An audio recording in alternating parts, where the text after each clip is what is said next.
Buenas tardes a todos y todas. Gracias a quienes se encuentran presentes acá en la localidad de Calafate, a la Defensora General del Tribunal Superior de Justicia que hoy nos acompaña, a quienes nos acompañan también de manera virtual, creo que en este momento tenemos casi 160 personas. Nosotros invitamos a Cecilia hace mucho tiempo ya en el marco del Día Internacional de la Eliminación de la Violencia contra la Mujer. Y tenemos el agrado de tenerla acá para hablar de un tema que nos parece fundamental para incorporar también en esa instancia la perspectiva de género, ¿no? Cuando la mujer no solo es vista como víctima, sino también como imputada. Vamos a escuchar hablar a la doctora de situaciones que vivencian las mujeres en conflicto con la ley penal y la criminalización de estas por delitos de omisión, analizando el marco jurídico y el impacto en sus vidas más allá de los procesos penales. La finalidad es poder aportar ciertos lineamientos jurisprudenciales para abordar las situaciones de forma adecuada y combatir sesgos y estereotipos de género en la actividad que nosotros realizamos a diario, ya sea desde la función jurisdiccional o desde la profesión. Cecilia Hope es abogada y doctora en Derecho por la Universidad de Buenos Aires, especialista en Derecho Penal por la Universidad Torcuato Di Tella y máster en Teoría de Derecho por la Universidad de New York. Se desempeña como coordinadora de la Secretaría de Jurisprudencia de la Cámara Federal de Casación Penal, es profesora del Departamento de Derecho Penal y Criminología de la Universidad de Buenos Aires, profesora de posgrado de la Universidad Torcuato Di Tella, en la UBA, la Universidad de Bolonia y la Universidad Nacional de Río Negro. Fue beneficiaria de una beca en Estados Unidos, del Servicio Alemán de Intercambio Académico y de la Universidad Autónoma de Madrid, España. Realizó estancias de investigación en el Centro de Estudios de Derecho Penal y Procesal Penal Latinoamericano en la Universidad de Alemania y en el Instituto Internacional de Sociología Jurídica de Oñati, País Vasco de España. Es codirectora del proyecto de investigación Doctrina Penal Feminista de la Universidad de Buenos Aires, investigadora del proyecto Derechos Emergentes en Europa y América Latina, la protección contra la violencia de género, estrategias legales y jurisprudenciales de la Universidad Autónoma de Madrid y del proyecto Violencia de Género en las Altas Cortes Latinoamericanas, continuidades y rupturas, perdón. Integra la red de profesoras de Derecho de la Universidad de Buenos Aires y la red de académicas y académicos latinoamericanos y latinoamericanos del derecho, Red ALAS. Bueno, nosotros queremos dar un aviso antes de darle la palabra a la doctora Hope, es que cuando ustedes quieran hacer preguntas, nos avisen, así les podemos acercar el micrófono, así quienes están en el Zoom pueden escuchar las preguntas, y a quienes están en el Zoom que puedan, cuando la doctora finalice de dar su charla, hacer las preguntas en el, en el chat no, que levanten la mano y se les va a dar la palabra para que hagan las preguntas. Bueno, Ceci. No, ahí estamos. Bueno, muchas gracias Sabri por la presentación y por la oportunidad de venir acá a estar presencialmente, porque me parece que esas instancias de intercambio directo quizás se hicieron más esporádicas después de la pandemia, así que para mí es un gusto enorme estar acá, y también les agradezco a quienes se vinieron desde otros lugares, por ejemplo de Río Gallegos, por ejemplo Sabri, para estar acá. Bueno, sé que es un viaje largo, así que les agradezco muchísimo.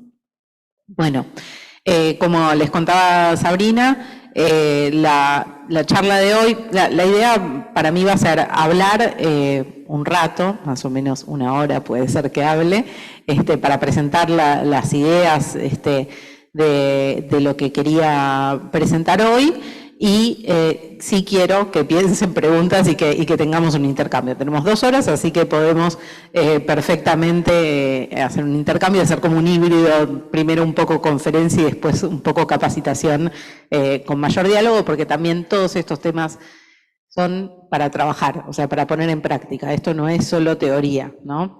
Entonces me parece importante que después tengamos un intercambio. Bueno, entonces, en principio la charla va a ser sobre mujeres en conflicto con la ley penal, es decir, con cómo hacemos para implementar o para usar la perspectiva de género cuando lo que tenemos no es una mujer haciendo una denuncia, sino una mujer imputada de haber cometido un delito, ¿no? Y entonces, en ese sentido, quizás las palabras clave o las cuestiones que tenemos que tener en cuenta para aplicar esto de la perspectiva de género son las situaciones de vulnerabilidad, la violencia de género, como contextos que son relevantes para poder juzgar adecuadamente a una mujer acusada de haber cometido un delito. Después van a ver que, ahí cómo hago para pasar. Ahí está.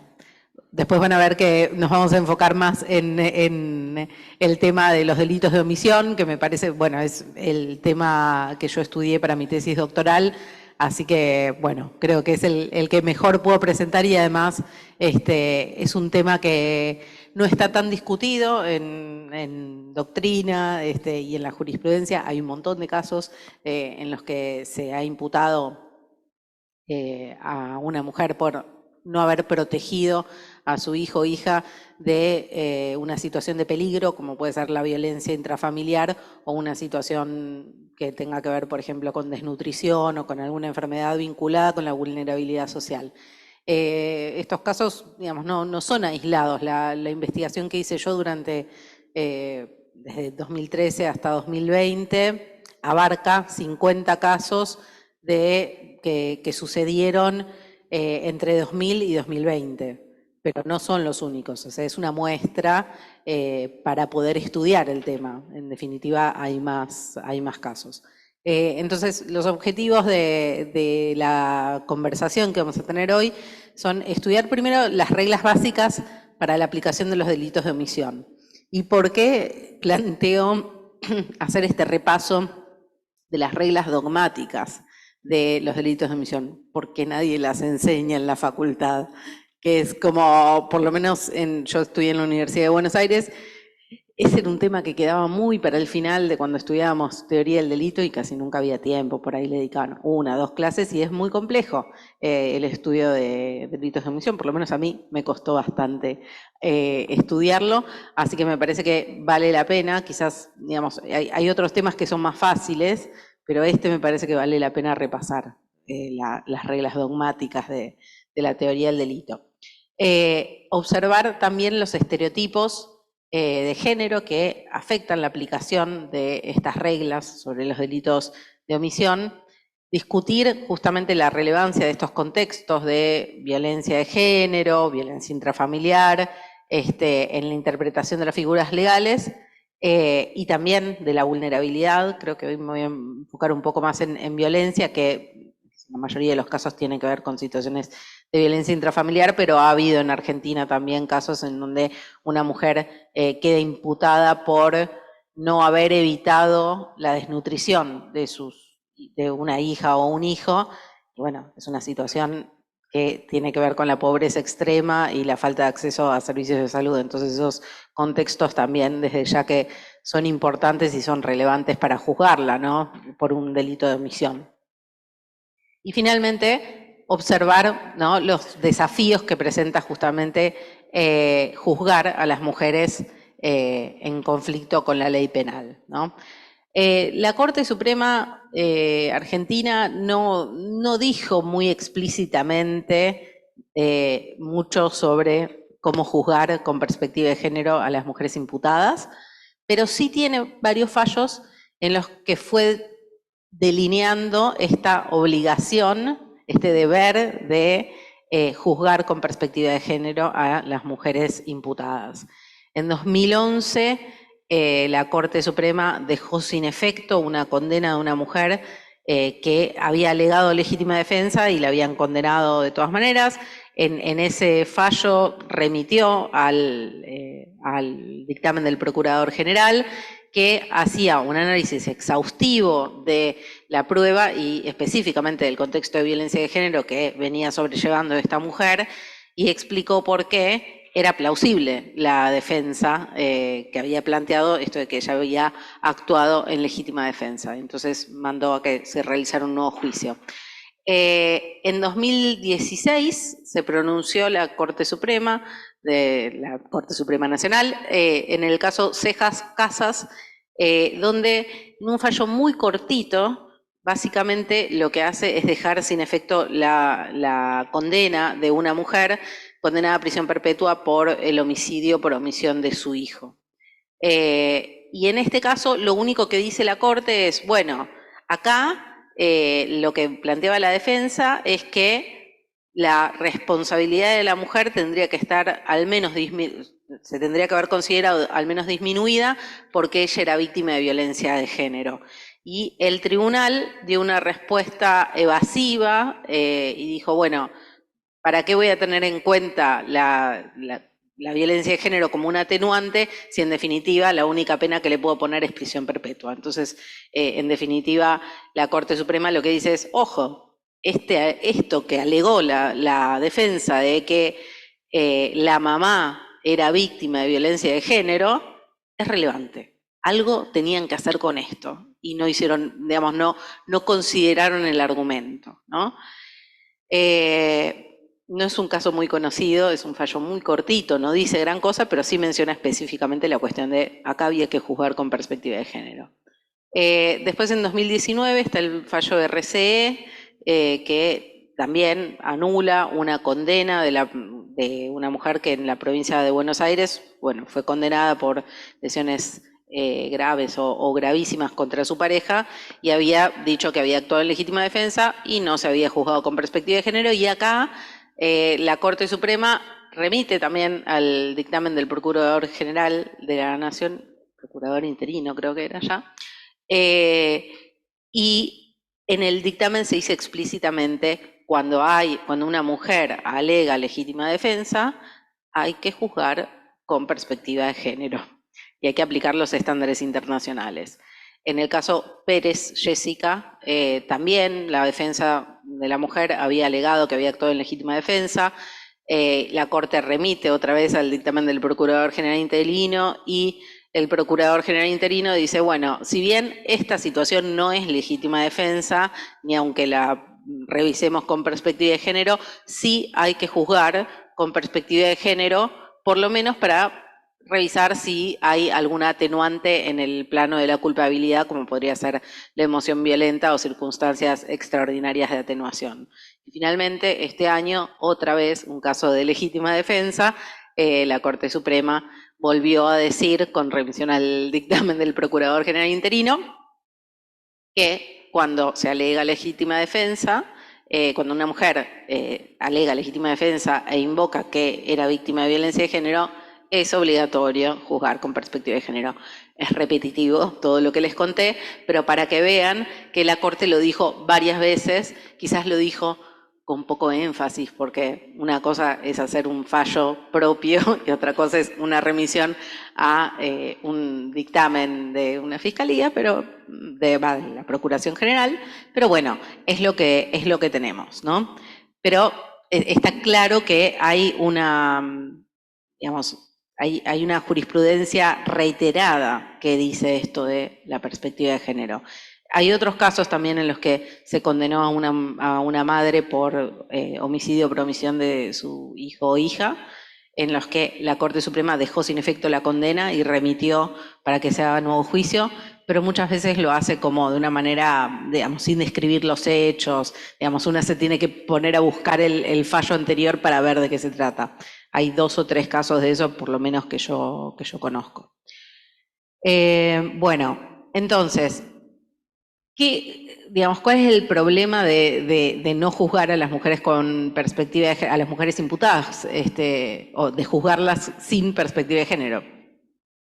El problema es que justamente los mismos estereotipos que creo que hoy ya estamos más acostumbrados y acostumbradas a reconocer los estereotipos de género que marcan la impunidad de la violencia de género, todo esto que aprendimos ya sobre estereotipos que afectan a las mujeres cuando son víctimas de un delito, esos mismos estereotipos aparecen también cuando la mujer es imputada, porque los estereotipos de género son concepciones culturales que vienen de la educación, de la cultura, de la sociedad. Entonces, esos permean nuestro trabajo, la forma en que ejercemos nuestras funciones, tanto si lo que nos toca es juzgar o defender o acusar, en un caso en que se acusa a un hombre por haber cometido un hecho de violencia de género, o ¿sí? También una mujer está imputada por un delito que tiene, por ejemplo, que ver con un contexto de violencia de género, ¿no?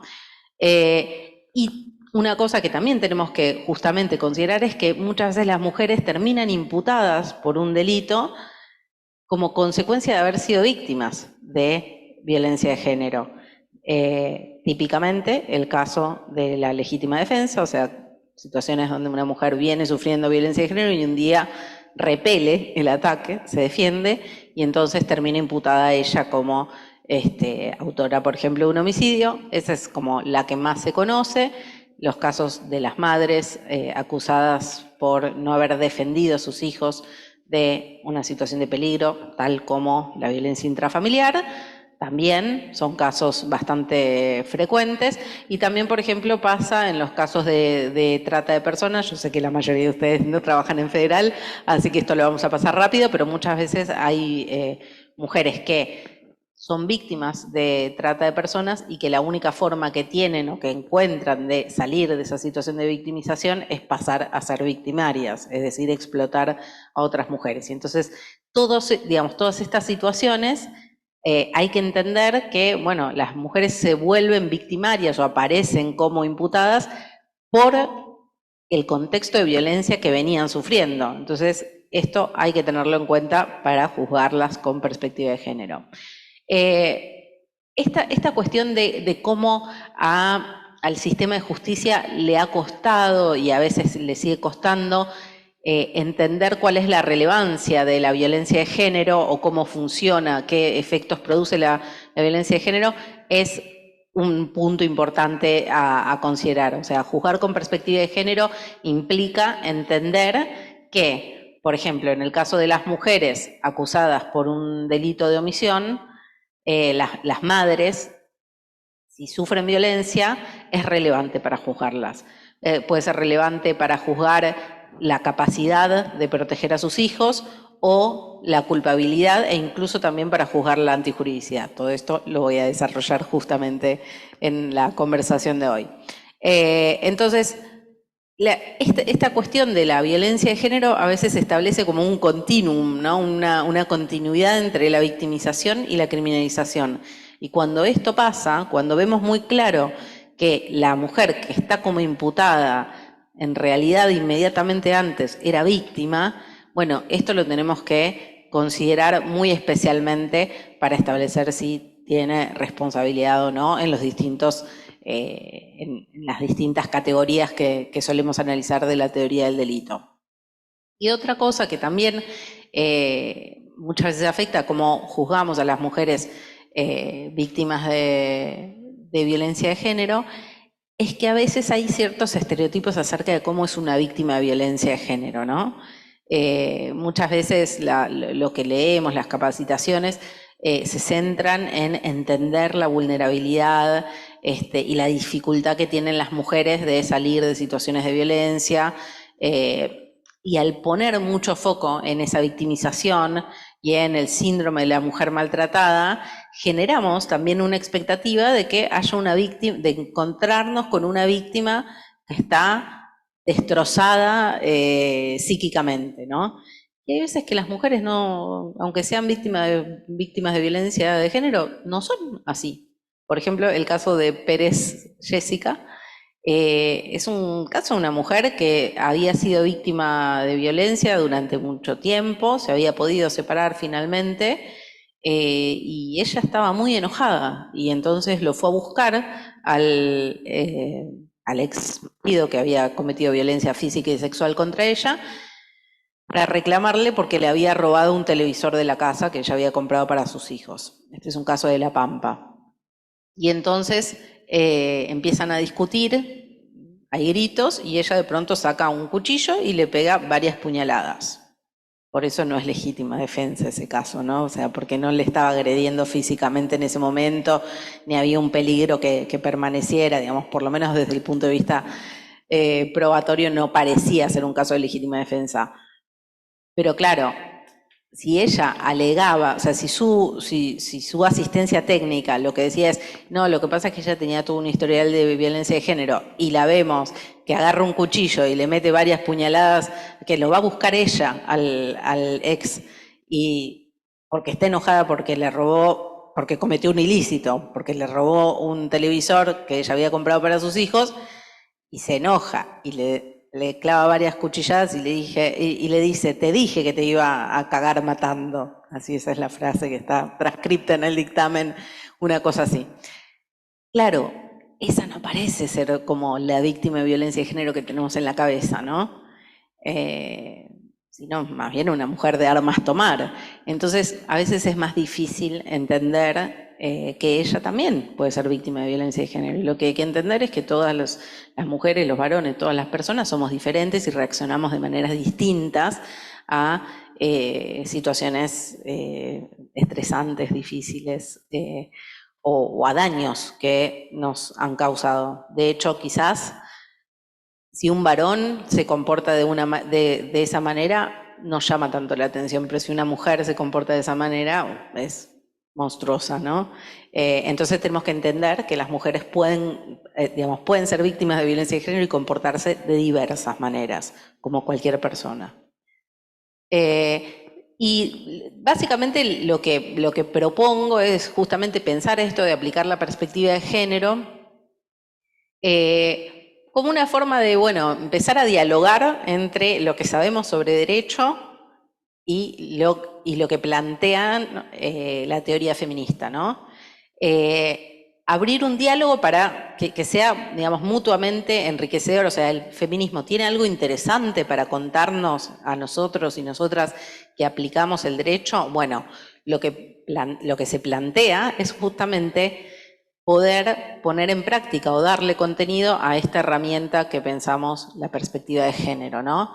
Y lo que viene a plantear la perspectiva de género o el feminismo es precisamente hacer una aplicación igualitaria del derecho, o sea, ni más ni menos, ¿no? Y eso es una regla de derecho, ¿no? O sea, el principio de igualdad implica aplicar el derecho de una manera no discriminatoria. Entonces, lo que voy a plantear es que justamente cuando aplicamos el derecho de una manera, o más bien cuando aplicamos, en vez de aplicar el derecho, aplicamos estereotipos de género, lo que estamos haciendo es un acto discriminatorio. Ahora le voy a dar un poquito más de contenido a esta aseveración. Pero antes les quiero contar también sobre el caso Manuela versus El Salvador, que es un caso de fines de 2021 que fue resuelto por la Corte Interamericana de Derechos Humanos, de un caso de una emergencia obstétrica, una mujer que estaba embarazada y que tuvo un parto no asistido, un parto en su casa, ¿no? Y producto de ese parto no asistido, el bebé murió. Ella tuvo una hemorragia muy fuerte y, acude al hospital y en el hospital la denuncian, ¿no? Entonces se inicia un proceso penal que culmina con una condena a 30 años de prisión por homicidio agravado por el vínculo. Y la Corte Interamericana analiza este caso desde varios puntos de vista. Primero, desde el punto de vista de la violación al secreto profesional. Creo que es una discusión más o menos conocida, así que no hace falta profundizar, pero también plantea otras cuestiones que tienen que ver con justamente cómo reacciona el sistema de justicia penal frente a una mala madre, ¿no? Entre comillas, una mujer que no logró mantener a su hijo con vida, no fue al hospital a parir, parió sola y en definitiva terminó muriendo el bebé, ¿no? ¿Cómo reacciona el sistema penal? Bueno, primero con violación de garantías constitucionales como el secreto médico, bueno, o sea, el secreto médico que protege la intimidad, el derecho a la intimidad, y que está protegido en todos los ordenamientos jurídicos, en El Salvador está protegido, en Argentina también. Bueno, pero también, por ejemplo, lo que releva la Corte Interamericana es que a esta mujer se le violaron varios derechos, por ejemplo, el de la defensa eficaz. La defensa de Manuela había sido totalmente pasiva, o sea, no había ofrecido pruebas, no había alegado. Manuela lo que decía era que ella había tenido este parto, que no había llegado al hospital y que se sintió muy mal y que tuvo esta hemorragia y que no pudo hacer otra cosa. Es decir, que hay una hipótesis de descargo que es incapacidad de realizar conducta, porque, digamos, si yo me desmayo, no puedo asistir a un bebé, ¿no? Entonces, esa era la hipótesis de descargo que estaba manifestando la imputada en su declaración. Y sin embargo, la defensa, a lo sumo, alegó que estaba en estado puerperal, o sea, que estaba un poco loca, ¿no? O que la situación la desbordó psíquicamente y entonces era incapaz de culpabilidad. Pero lo que estaba diciendo Manuela era una causal de atipicidad, o sea que es una defensa un poco más, un poco mejor que tirar así un poco, bueno, una causa de inculpabilidad, como haría cualquier defensa, pero subsidiariamente, ¿no? O sea, primero trata de defenderla en serio, primero trata de ver la prueba, por ejemplo. Una cosa que señala la Corte Interamericana es que no se analizó, en la sentencia no se analizó ni siquiera cuánta prueba había, o sea, si realmente estaba probado que ella había tenido capacidad de hacer una cosa distinta que simplemente en algún momento ir al hospital cuando el bebé ya había muerto. Pero además la Corte Interamericana señaló justamente que la condena estaba basada en una investigación muy floja, que no tenía pruebas sobre lo que tendría que haber probado, por ejemplo, que la mujer estaba en condiciones de hacer algo distinto a lo que hizo, y que entonces, como le faltaban pruebas, lo que hicieron fue suplir esa falta por la aplicación de estereotipos de género. Por ejemplo, que una mujer siempre va a saber cuándo está por parir, siempre va a poder llegar al hospital, siempre va, y sobre todo siempre va a poder sobreponerse a cualquier situación de salud, como una hemorragia posparto, y entonces y hacer lo necesario para salvar a su hijo después de un parto, digamos, no asistido, que por lo menos las mujeres de la audiencia podrían pensar si sabrían qué hacer si tienen un parto sorpresivo y están solas, ¿no? Probablemente no lo sabemos, porque en Argentina aproximadamente el 99% de los partos son hospitalizados. Entonces las mujeres vamos y parimos. No sabemos qué hacer con el cordón umbilical. Hay que atarlo o algo así, hay que como sellarlo. Entonces, bueno, esto también es un punto que marca la Corte Interamericana. Y marca una cosa muy interesante, que es que cuando se juzga con estereotipos de género, lo que se está haciendo es violar la imparcialidad. ¿Por qué? Porque los jueces y juezas entran a considerar, a valorar la prueba y a aplicar el derecho ya con la balanza desbalanceada. O sea, si yo tengo un prejuicio sobre las personas a quienes tengo que juzgar, entonces estoy violando la imparcialidad. Y esto es un desarrollo novedoso de la Corte Interamericana acerca del efecto de los estereotipos de género. Hasta ahora venía diciendo que aplicar estereotipos de género es aplicar de manera discriminatoria la ley. Por otro lado, también dijo que es obligatorio considerar las hipótesis de descargo, que no lo habían hecho, y que la investigación, toda la investigación se había basado en estereotipos sobre cómo se tiene que comportar una buena madre o qué tiene que poder hacer una buena madre. Y entonces fue una investigación ineficaz, porque en definitiva, en vez de concentrarse en probar el hecho, casi que a lo que se dedicó la Fiscalía es a probar que ella no había hecho lo que una buena madre hubiera hecho. que es distinto que probar que cometió un delito. Eso es medio obvio, ¿no? O sea, un juicio penal no puede basarse en si una mujer es buena madre o no, sino que se tiene que basar en si cometió un delito o no. Entonces, básicamente para desarrollar cuáles eran esos estereotipos, la Corte Interamericana identificó que una mujer no puede desconocer, o sea, que se había puesto en la sentencia, decían que una mujer no puede desconocer el embarazo, el avance de la gestación, porque ella decía, Manuela decía, yo sabía que estaba embarazada, pero no sabía que estaba por parir porque no se hizo los controles. Y eso sí es muy común. O sea, así como tenemos un 99% de partos hospitalizados, las estadísticas indican que una proporción muy, muy grande de las mujeres no se realizan los controles, no se hacen controles tempranos del embarazo, quizás más hacia el final sí, pero bueno, una mujer que no se hace los controles, digamos, tiene que saber que está a punto de parir o tal vez no. Bueno, aparentemente, según la sentencia que la condenó a Manuela a 30 años de prisión, ella tenía que saber que estaba a punto de parir, porque el embarazo efectivamente era término. Y entonces que también el instinto maternal la tendría que haber guiado como para poder proteger a su bebé en el momento del nacimiento en este parto sorpresivo, ¿no?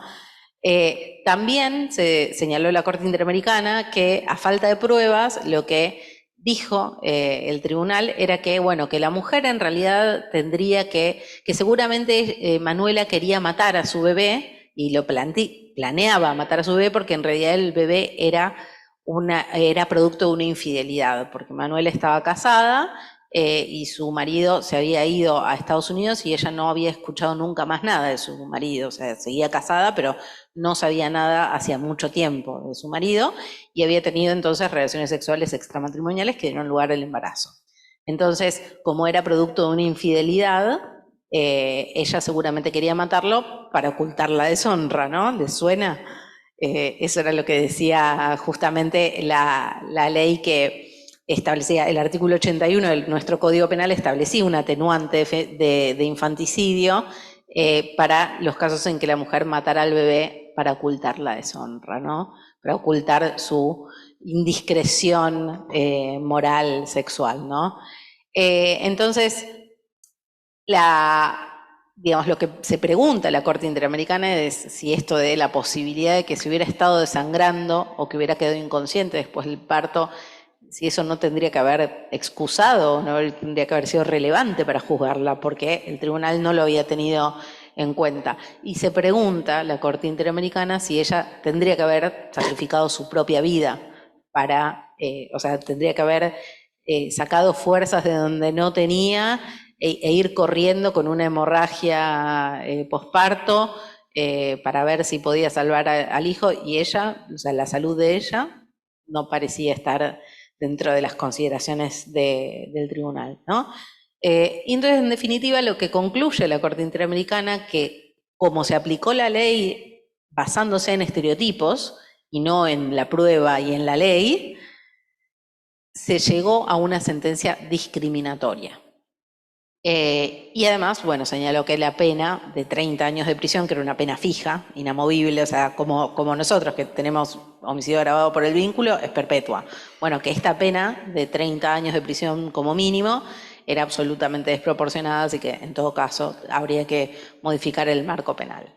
Bueno, acá sí ya vamos a hablar de mi investigación que no se enfoca en estas situaciones de eventos obstétricos, aunque también trato en una parte de la tesis la cuestión de las emergencias obstétricas, pero mi hipótesis en la investigación que hice fue que en Argentina se aplica erróneamente la ley penal y la ley procesal, porque los criterios tradicionales de imputación e incluso del debido proceso se reemplazan o se desplazan por justamente la aplicación de estereotipos de género. En vez de aplicar la ley, aplico estereotipos, ¿no? Vinculados a cómo debe ser una buena madre, y es un argumento de discriminación. Y acá el argumento de la discriminación, como les prometí, se los voy a explicar un poco mejor. Claro, cuando yo hablo de discriminación no digo, bueno, hay normas diferenciales en función del género, no. Las posiciones de garante, por ejemplo, se definen igualitariamente en la ley. Ahora, el tema es cómo las aplicamos, ¿no? Entonces, tampoco se trata de intenciones discriminatorias, porque acá estamos hablando de jueces y juezas, fiscales e incluso defensas que no aplican la perspectiva de género. ¿Por qué? ¿Porque son discriminadoras? ¿Porque son malas? No. En realidad es porque es un problema cultural, o sea, no hay una intención discriminatoria, sino más bien un resultado discriminatorio de cómo aplicamos la ley. Y acá es importante pensar cómo integramos las categorías jurídicas, que son un poco indeterminadas, con estereotipos de género. Es decir, la posición de garante. ¿Quién es garante y qué alcances tienen los deberes de garantía en los delitos de omisión? Bueno, eso está un poco definido por la cultura. La posición de garante puede estar un poco regulada en el Código Civil, pero no solamente en el Código Civil. Pero básicamente, ¿qué le exigimos a una mamá y a un papá? En el Código Civil y Comercial de la Nación está regulado igualitariamente, son los progenitores. Ahora, cuando vamos a ver las sentencias de cómo aplicamos la posición de garante, les exigimos cosas diferentes a mamás y papás. Entonces, en vez de que el delito de omisión sea una infracción a las reglas derivadas de la parentalidad, no, es una infracción a la institución mamá y a la institución papá, o sea, son distintas reglas. Entonces, cuando yo lo que hago es definir el alcance del delito de omisión en función del género, de si es mamá o si es papá, y bueno, ahí estoy aplicando discriminatoriamente la ley y no me doy cuenta. ¿Por qué? Porque eso viene un poco con mi cultura. Entonces, justamente todas estas instancias de reflexión y de capacitación tienen que ver con ver si nos damos cuenta de cuándo estamos aplicando estereotipos de género y de cómo podemos poner de manifiesto esas situaciones si somos las partes litigantes, ¿no? Entonces, también hablamos de discriminación cuando exigimos a las madres sacrificios heroicos, ¿no? Porque el derecho, un derecho penal liberal limitado, no le exige sacrificios heroicos a las personas, o sea, no le puede exigir a las personas que para no cometer un delito, se dispongan a perder la propia vida. Bueno, esos sacrificios heroicos el derecho nunca los va a exigir, pero a las madres sí se les exige muchas veces, o cuando a las madres les exigimos sacrificios heroicos, estamos estableciendo deberes supererogatorios o, bueno, estamos violando reglas básicas del derecho, en definitiva, y en definitiva discriminando, porque a las mamás se les exige sacrificios heroicos, pero a los papás no se les exige nada, o se les exige menos, ¿no? Entonces, cuando establecemos niveles de exigencia diferentes, bueno, ya sabemos, es una situación discriminatoria. También muchas veces pasa que las sentencias establecen deberes o reafirman, digamos, concepciones culturales que tienen que ver, que subordinan los derechos de las mujeres al rol maternal. Por ejemplo, si en muchas sentencias yo he leído, madres que se fueron a trabajar y mientras estaban trabajando, el papá de los chicos o su pareja se queda con los chicos y, por ejemplo, mata a uno de los hijos mientras ella está trabajando. Si yo establezco que ella, como sabía que el hombre era propenso a la violencia, entonces se tendría que haber quedado en la casa, en definitiva lo que estoy diciendo es que la madre no tiene derecho a irse a trabajar o irse a dormir, irse a bañar. Estoy hablando de casos todos reales, o sea, situaciones en donde una madre quedó imputada por homicidio por omisión porque se fue a bañar 10 minutos y en esos 10 minutos el papá mató al hijo.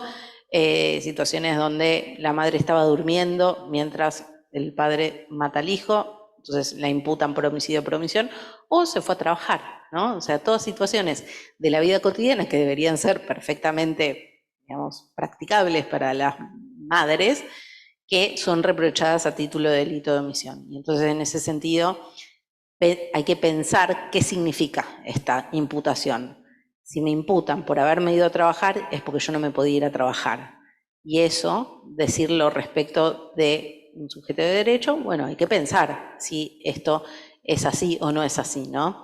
Y bueno, en definitiva, este argumento de la discriminación es la metodología que, digamos, es como analizan la discriminación en los organismos de derechos humanos. O sea, la Corte Interamericana maneja este concepto de aplicación discriminatoria del derecho justamente por el resultado discriminatorio de la aplicación de una norma.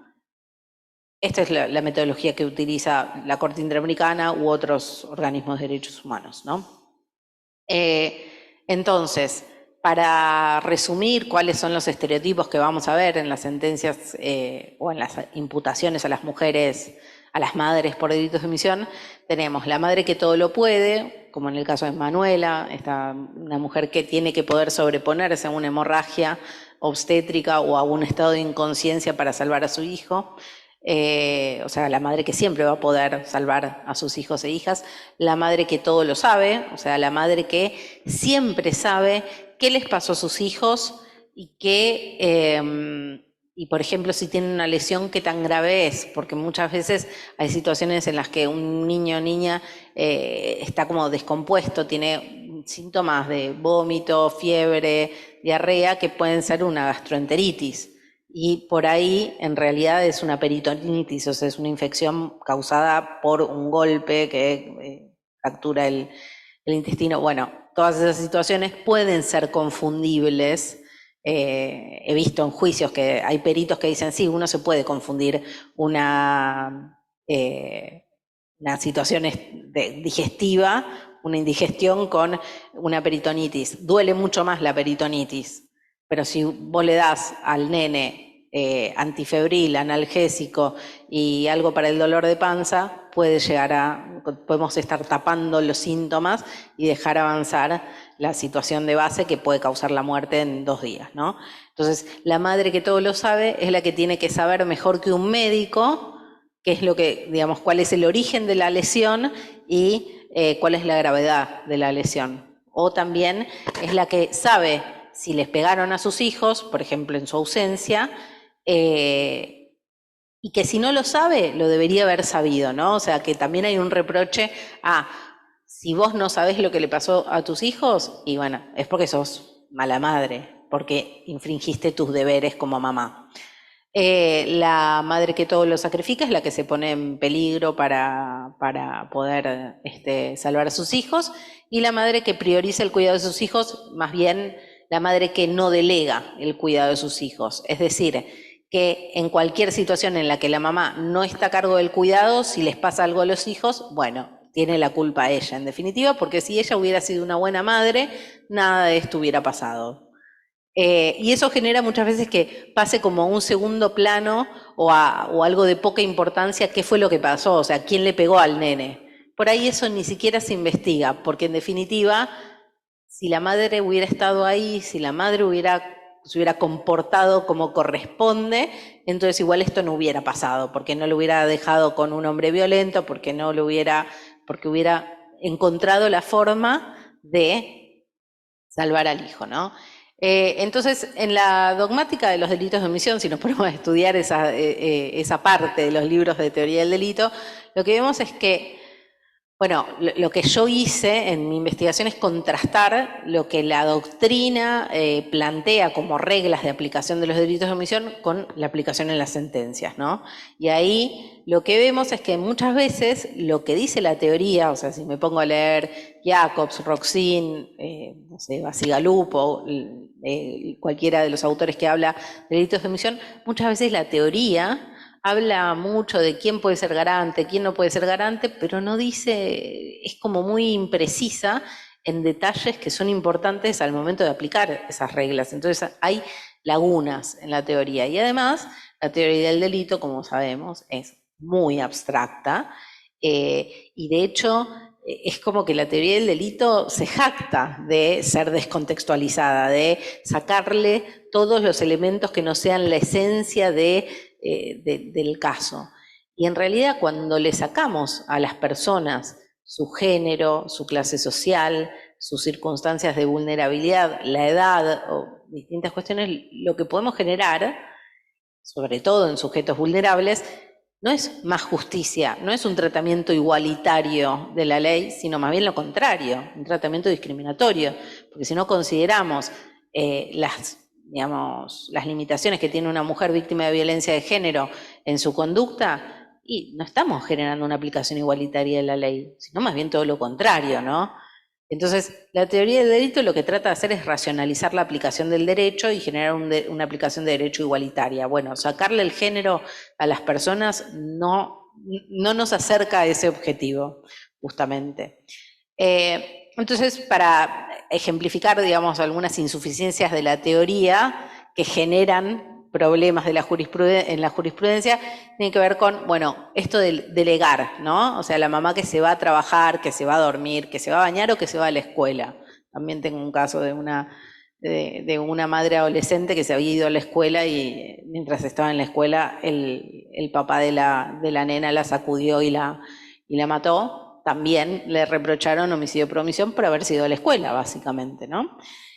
Entonces, ¿en qué condiciones puede delegar una garante, ¿no? La doctrina reconoce que las y los garantes de protección pueden delegar transitoriamente, o sea que son deberes que son irrenunciables, pero que se pueden transferir durante un rato, ¿no? Como dejar los chicos con una cuidadora o dejarlos en el colegio, lo que fuera, ¿no? Porque si no, no se podría trabajar, o sea, los padres y madres tendrían que estar todo el tiempo con sus hijos porque si no, están haciendo abandono de persona, por ejemplo. Bueno, se puede delegar.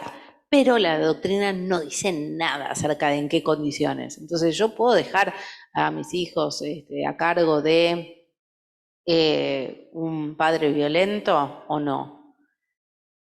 No dice nada la doctrina. El derecho tampoco. Entonces, ¿qué hace la jurisprudencia? A falta de guía doctrinaria o de reglas de derecho.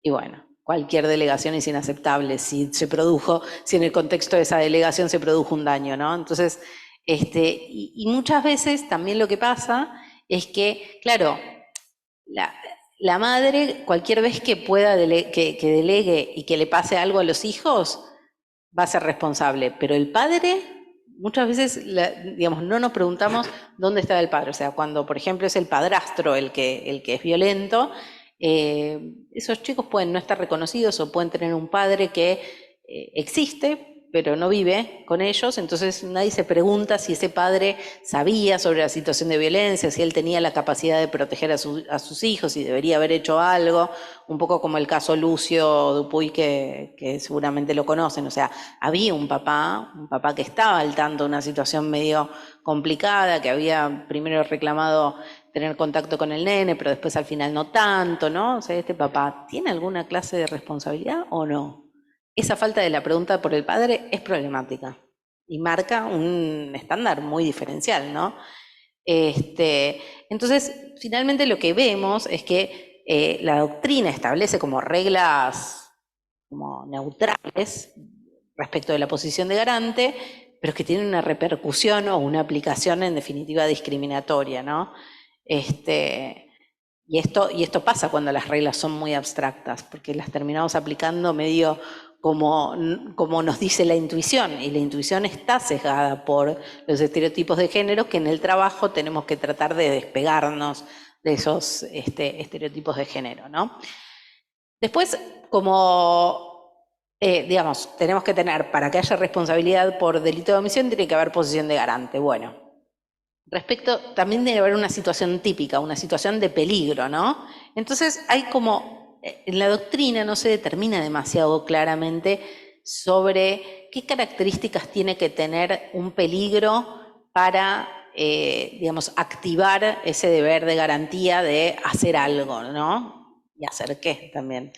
Entonces, por ejemplo, si el marido de la madre una vez le pegó a los hijos, esa madre ya no puede permitir que estén más en contacto con ese hombre, no se puede ir a trabajar y dejar a los chicos con ese hombre, o no es del todo previsible o no se sabe qué va a pasar, ¿no? O sea, la madre ya tiene dolo homicida si se va a trabajar sabiendo que una vez el hombre le pegó a los hijos. Es una pregunta que la teoría no me define y la jurisprudencia básicamente lo que termina haciendo es que imputa cualquier resultado que se dé cuando una mujer, digamos, asumió o advirtió un peligro más o menos indeterminado. Porque digo, una cosa es ver, un bebito recién empieza a caminar, caminando como por el borde de un precipicio. Bueno, ahí es una situación muy clara de que se puede caer y se puede morir, ¿no? Entonces, quizás ahí, si la mamá lo mira así, dice, bah, qué cosa, no me dan tantas ganas de salir corriendo, estoy cansada de perseguir este bebito, y se cae el bebé. Bueno, ahí puede ser que tengamos una situación de peligro suficientemente determinada de muerte como para decir esto es un homicidio por omisión. Ahora, esto de dejar a los chicos con un hombre que es violento, que es iracundo, ¿es suficientemente determinado o no? Esto es problemático. Y acá esto es lo que más me importa, la capacidad de impedir.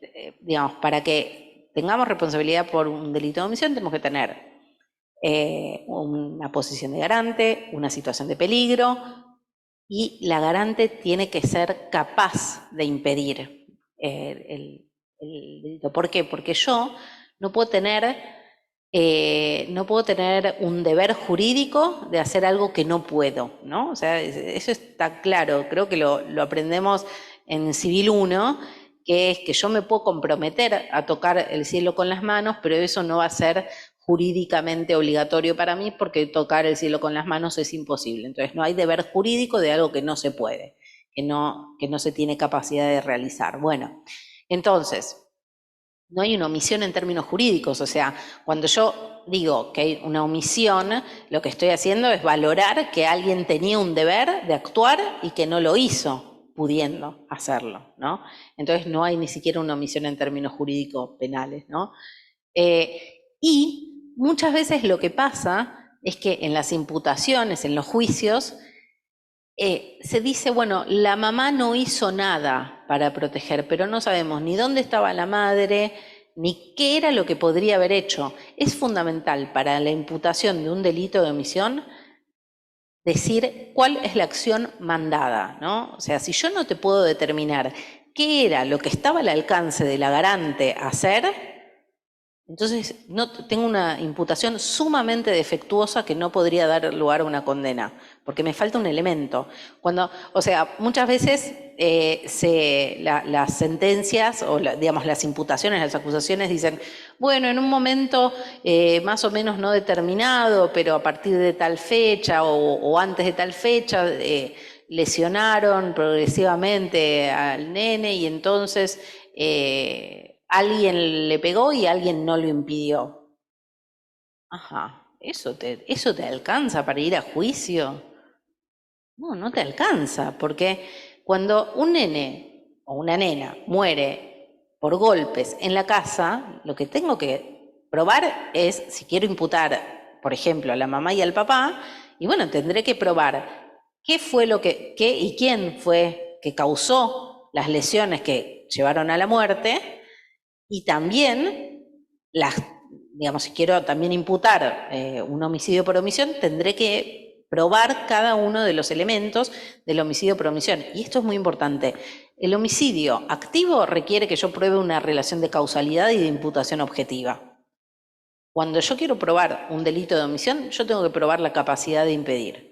Y para eso tengo que saber cuál es la acción que la madre o que la garante podría haber hecho y no hizo, ¿no? Entonces, son bien distintas las imputaciones de homicidio por acción o por omisión. Cuando yo digo, bueno, no me importa quién le pegó y quién no hizo nada para proteger, no estoy probando ni un homicidio activo ni un homicidio omisivo. Entonces, ahí hay que pedirle a la Fiscalía que trabajen un poco más, que investiguen más. Y esto tiene que ver también con un sesgo, que es esta cuestión de que se piensa que nunca voy a poder saber qué fue lo que pasó a puertas cerradas, ¿no? O sea, esa idea de...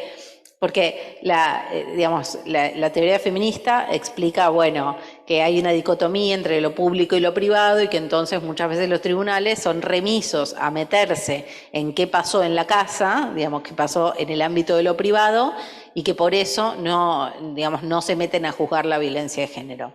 Entonces eso puede ser, digamos, una manifestación ideológica en el sentido de que yo tengo la convicción de que el Estado no tiene por qué meterse en las relaciones íntimas de pareja, por ejemplo, o familiares.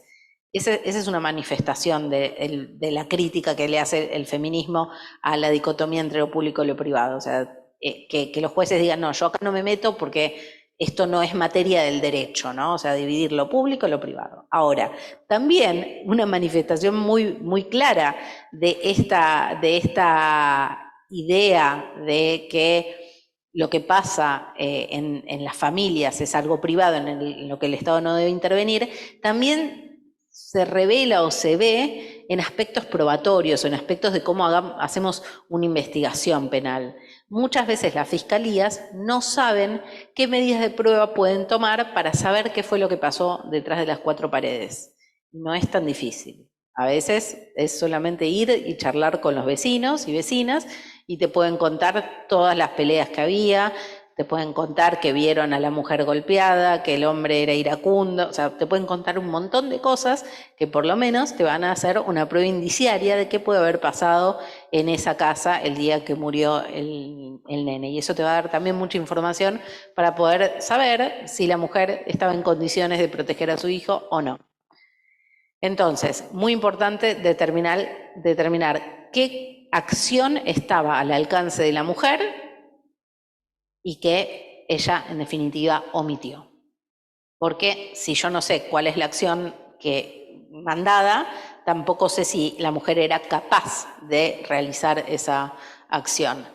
Desde este punto de vista también hay una discusión teórica de, bueno, si la tipicidad omisiva también se limita por la exigibilidad. Es decir, cuando hablamos de que la omisión, el delito de omisión es la infracción a un deber jurídico, lo que hacemos es decir, bueno, hay un deber jurídico que está, digamos, limitado, por ejemplo, por la posibilidad, o sea, yo no tengo el deber de hacer algo que no puedo, por eso el requisito de la capacidad, pero también está la limitación de la exigibilidad.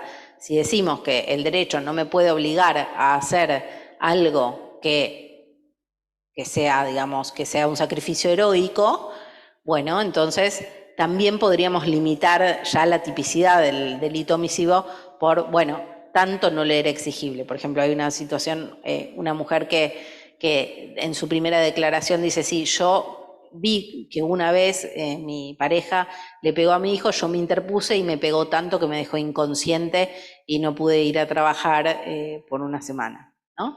Entonces, ahí la pregunta es, la próxima vez que le pegue al nene, ¿ella se tiene que interponer? Y yo diría posiblemente no, por dos razones. Número uno, inexigibilidad. Número dos, evidentemente ella ya lo intentó y no tenía la capacidad física para impedir que se produjera el daño. Es decir, que lo único que iba a ganar, entre comillas, era que le pegara a ella también. Pero esa cuestión de interponerse físicamente no era una acción mandada porque era inexigible y porque era inútil, porque no servía. Entonces, por ahí podemos analizar si tenía otras acciones a su alcance, si podía llamar a la policía sin riesgo personal y sin riesgo de que le siga pegando peor al hijo, ¿no? Pero, en definitiva, es como un punto también a tener en cuenta la exigibilidad de esa acción. O sea, cuando yo determino cuál es la acción mandada, me voy a dar cuenta si estaba al alcance de la mujer y si le era exigible, ¿no? Pero también muchas veces la jurisprudencia lo que hace es desestimar los esfuerzos que sí hacen las mujeres para proteger. Por ejemplo, como el hombre, había un caso donde el hombre trabajaba de noche, el agresor trabajaba de noche, entonces de día estaba en la casa. La mujer trabajaba de día, entonces había contratado una niñera y ella se llevaba al nene de la casa y lo dejaba en la casa de la niñera para que no estuviera solo con el agresor. Lo que pasa, un día el nene se enfermó y entonces lo tuvo que dejar en la casa, no tuvo un plan de contingencia que pudiera hacer, no tenía, digamos, era una cajera de supermercado, no tenía muchas opciones, lo tuvo que dejar en la casa e irse a trabajar. Y en ese día se murió el nene por golpes que le había causado el agresor. Entonces, acá entra como un poco, digamos, lo que quería marcar con esto es que ella sí había hecho algo para evitar o para morigerar el peligro que implicaba vivir con este hombre. Pero claro, no fue eficaz. Muchas veces las mujeres intentan algo, como cualquier persona, intentamos algo y no somos, digamos, no tenemos éxito en ese emprendimiento, pero sí hicimos algo para proteger. Entonces, ojo cuando la imputación me dice no hizo nada para proteger, porque muchas veces hizo bastante, pero no pudo, ¿no? Que es distinto. Y entonces también muchas veces pasa que la imputación se construye un poco a dos tiempos, es decir, bueno, ella vio, volvamos a este caso de la mujer que había visto que le había pegado una vez al hijo, ¿no? Entonces, ella vio. Entonces ella se representa un peligro medio genérico de decir, bueno, sí, no está bueno vivir con este hombre. Entonces por ahí, qué sé yo, ella trata de trabajar, de poder hacer algo para tratar de irse de esa casa. Pero esto toma tiempo, ¿no? Poder romper una pareja, conseguir un lugar a donde irse, todo esto toma tiempo. Entonces en el interín, por ejemplo, termina golpeando de vuelta al hijo y matándolo. Entonces, pero supongamos que en este caso, o sea, ella había visto que había una situación de peligro genérica, ¿no? O sea, decir, bueno, sí, no está bueno que mi hijo viva con un hombre violento. Pero cuando la situación se pone de peligro en serio, de peligro bien concreto de muerte, la mamá no está trabajando, por ejemplo. Entonces, ahí lo que se hace es construir una imputación medio a dos tiempos, donde en realidad la mamá, en el momento en que había un peligro concreto, apropiado para imputar un delito de omisión, por ejemplo, estaba trabajando, ¿no? Entonces, en ese momento ella ni se representaba ese peligro porque no estaba en la casa, porque no veía que le estaban pegando en ese momento al hijo, ni tampoco tenía capacidad para proteger, porque ¿qué iba a hacer? O sea, no tenía ni dolo ni capacidad de proteger. Entonces, pero dicen, bueno, pero vos ya sabías que que este hombre era violento, entonces vos algo tendrías que haber previsto, o sea, tendrías que haber previsto que este peligro podía empeorar. Bueno, si todo muy hipotético, no alcanza para una imputación por homicidio por omisión. Podemos pensar en imputaciones quizás por imprudencia, podemos pensar en otras cosas, pero realmente... Bueno, y para una imprudencia también tenemos que pensar que, por ejemplo, casos donde la mamá se va a trabajar y vuelve y el nene tiene un chichón grande, ¿no?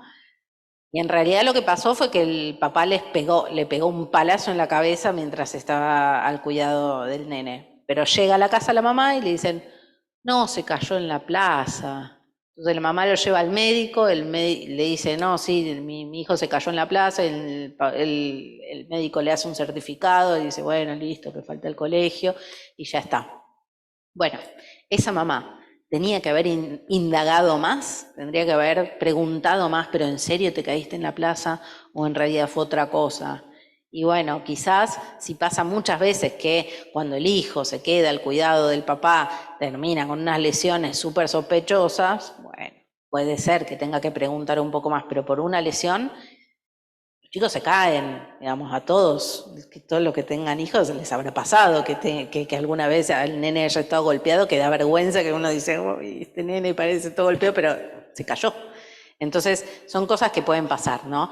Y también tenemos que pensar, cuando establecemos el alcance de los deberes de la mamá o de la garante, es qué restricciones implican para sus derechos, ¿no? Por esto mismo de decir que cuando decimos que si una mamá se va a trabajar puede estar cometiendo un homicidio por omisión, bueno, entonces en definitiva estamos diciendo que bajo ciertas circunstancias no tiene derecho a trabajar, o no tiene derecho a ir a la escuela, o no tiene derecho a ir a bañarse, o no tiene derecho de dormir.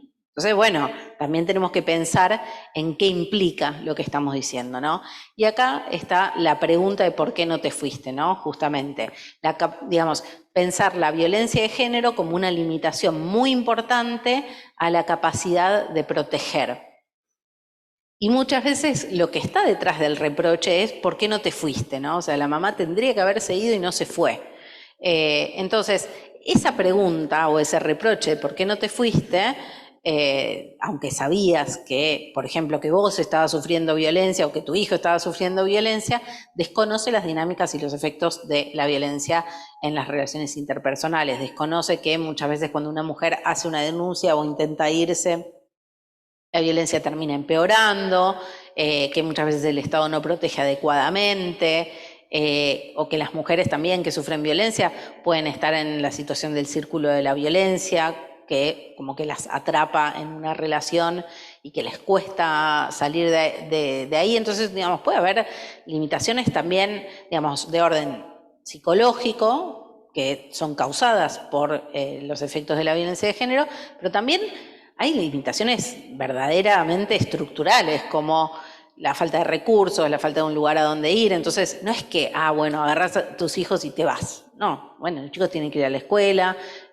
Los padres tienen derecho a ver a sus hijos. Si una mamá se lleva intempestivamente a los hijos de la casa, está en principio cometiendo un hecho típico, un delito, que es el impedimento de contacto. Por supuesto que está justificada si este papá les pega a los hijos, pero la verdad es que corre un riesgo legal si agarra a los chicos y se va, ¿no?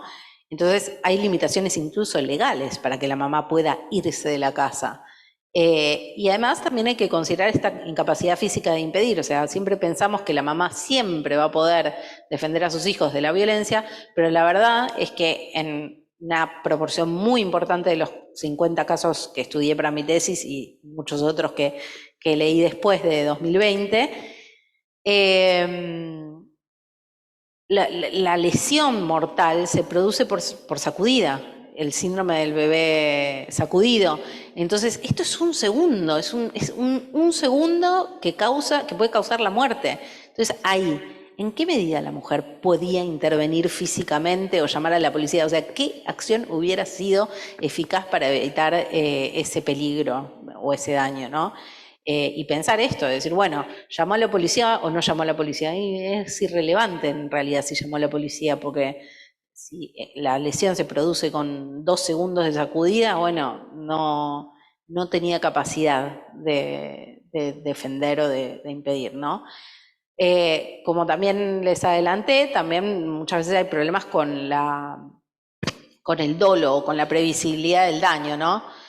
Primero que se presume que las madres siempre saben cualquier peligro al que estén sometidos de sus hijos, por este estereotipo de la madre que todo lo sabe, o se les reprocha no haber sabido, que también es por el estereotipo de la madre que todo lo sabe, pero también incluso vemos un montón de casos en los que hay órganos de protección, tipo el sistema de salud, o un juzgado de familia, o los organismos administrativos de protección de la niñez, que ven la situación de violencia, que ven las lesiones y que no saben cómo intervenir o intervienen poco, que tienen un poquito de desidia o que no se dan cuenta de que la situación es tan peligrosa como para causar una muerte. Entonces yo me pregunto, si una trabajadora social que trabaja en un juzgado de familia que interviene en situaciones de violencia familiar, ¿no? La mandan a intervenir en esa familia y no se da cuenta de que la situación es tan peligrosa que puede causar la muerte. ¿Por qué la mamá se tendría que dar cuenta? Es un poco inexplicable, ¿no? O sea, ¿por qué partimos de la base de que la mamá puede evaluar mejor que instituciones especializadas? O cuando hay situaciones de, por ejemplo, esto del chichón, ¿no? El nene aparece con un chichón, le dice que se cayó en la plaza.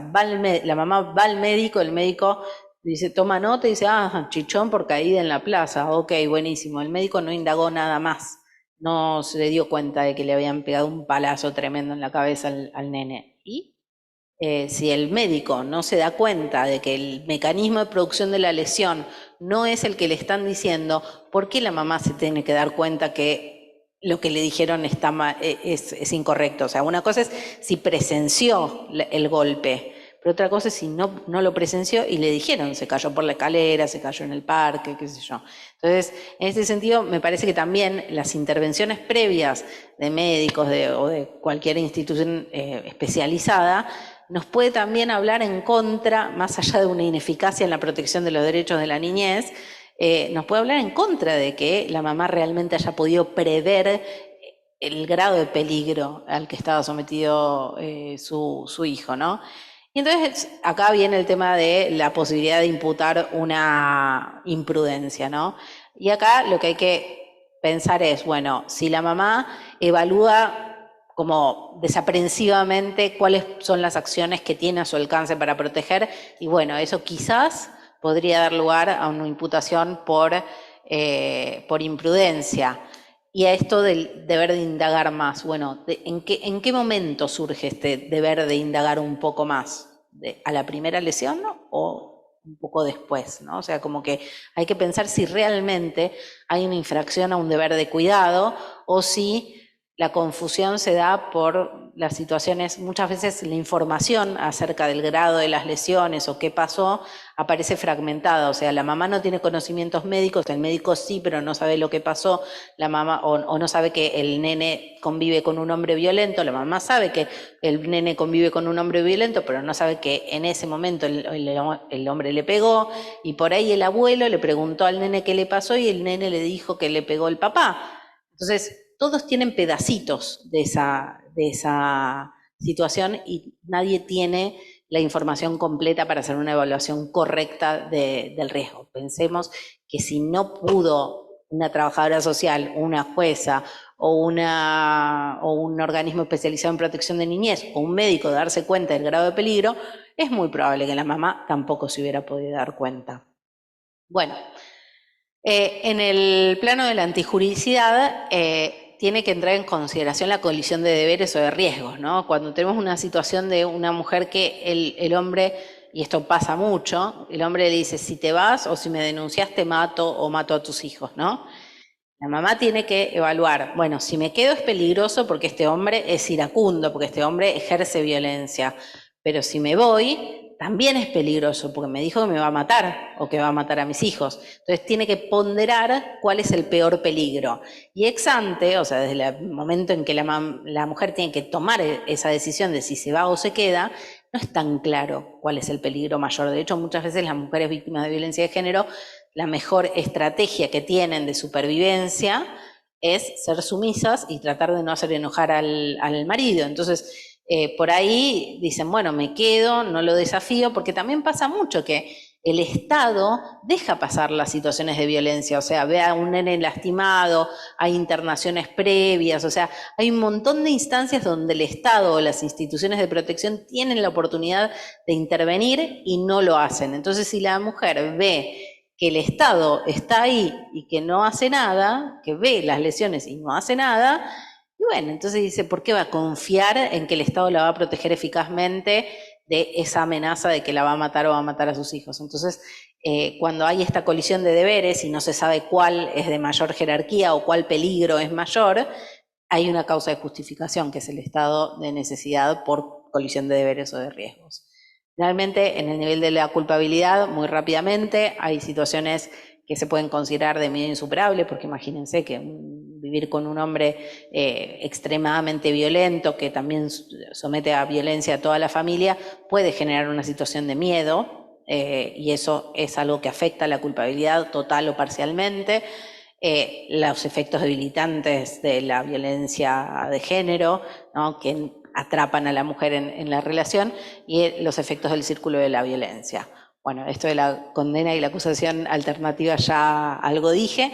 Y finalmente también hay muchos casos en los que la defensa no es del todo eficaz, como pasó en el caso de Manuela. Pero incluso en estos casos donde tenemos dos personas imputadas, la mamá y su pareja o la mamá y el papá, muchas veces, como ellos son pareja, los defiende la misma persona, el mismo abogado o abogada defensora. Y eso es totalmente fatal para la defensa de la mujer, porque la mejor defensa de la mujer es plantear que es víctima de violencia de género. Entonces, en general, la defensa adopta una cuestión genérica de no, esto no fue así, fue un accidente, no sé qué, y no la defiende a la mujer como la tiene que defender. Entonces, hay un punto que pasa mucho, que tiene que ver un poco con una tradición del sistema inquisitivo, que es que la defensa resiste la imputación.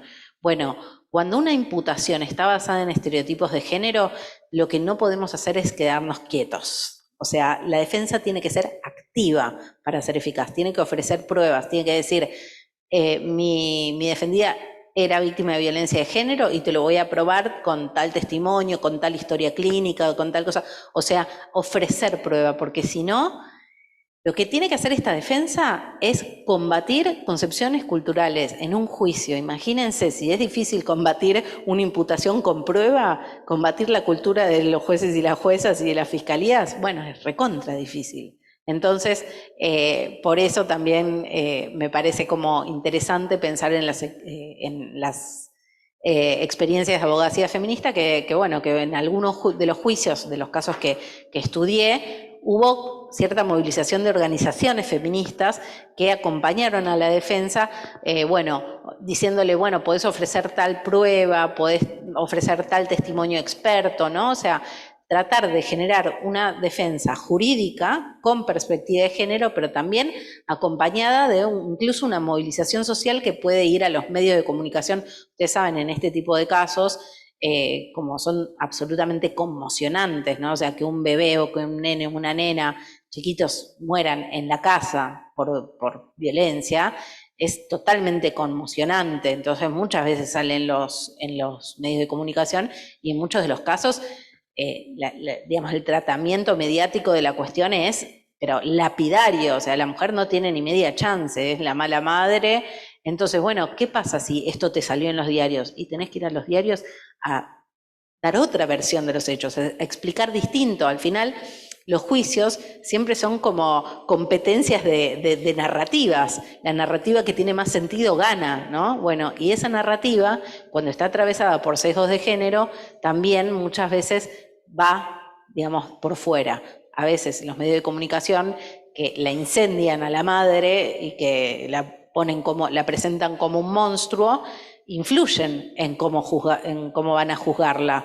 Y bueno, y también las narrativas que muestran otra historia, otro relato, otra narrativa que muestra la vulnerabilidad del contexto de violencia de género y cómo la madre no era capaz y cómo el Estado no la protegió y cómo el Estado no protegió al niño o niña. Bueno, esto también puede aparecer en los medios de comunicación y me parece que es una estrategia legítima, más allá de que, bueno, esta es una capacitación judicial y en definitiva mejor hablemos de derecho, pero me parece que es un punto que quizás a los jueces y juezas por ahí los ponen en una situación incómoda, pero es algo para pensar, porque hay que ver que en la comodidad de que nadie venga a reclamarme nada por los medios de comunicación o que nadie me presione por dos lugares, bueno, me quedo en la opción más cómoda de condenar, aunque por ahí no haya pruebas o aunque por ahí no estén dados los requisitos para dictar esa condena. Entonces, en definitiva, los estándares normativos y procesales están en cuestión. O sea, de los 50 casos que estudié y todas las sentencias que vi después, hay casos en los que se condena a la mujer a prisión perpetua, hay casos en que se la absolvió, hay de todo. Hay casos en los que se la condena y después en etapa recursiva las absuelven, o que llegan a la Corte Suprema y dice, bueno, hay que hacer un ojo. Hay de todo, realmente. Entonces, no significa que siempre la juzguen horriblemente y sin nada de perspectiva de género, pero el hecho de que estos casos lleguen a juicio ya implica que hay un problema a tratar y a pensar jurídicamente, porque si no están dados los requisitos, la Fiscalía no debería llevar a juicio, en definitiva. Y la Fiscalía, para poder llevar a juicio, tendría que haber investigado con perspectiva de género y, por ejemplo, tendría que haberse molestado en ver qué implicancias tiene el contexto de violencia de género para la responsabilidad de la madre. También hay que reconocer que la teoría no nos ayuda mucho porque tiene todavía vacíos e insuficiencias, y también entender que la descontextualización y la abstracción habilitan una aplicación discriminatoria del derecho. Entonces, en definitiva, lo que aporta el feminismo a la dogmática penal es a veces invertir la forma en que pensamos las reglas, ir de lo particular, o sea, de los casos particulares, a pensar cuáles son las reglas generales que deberíamos tener, y también de la práctica, o sea, de estos fallos, aprender cuáles son los problemas interpretativos para pensar cómo tiene que ayudar la teoría, ¿no? Y entonces generar una constante dialéctica entre lo particular y lo general, o sea, los casos y las reglas generales, y la práctica y la teoría, y generar como un diálogo, una dialéctica entre estas dos, entre todos estos aspectos que justamente cuando trabajamos en el sistema de justicia penal tenemos que justamente contemplar, porque nosotros aplicamos reglas, teorías, y aplicamos también, digamos, las prácticas judiciales. Entonces, todo el tiempo tenemos que estar haciendo esta relación, y bueno, para esto está esta capacitación. Muchas gracias.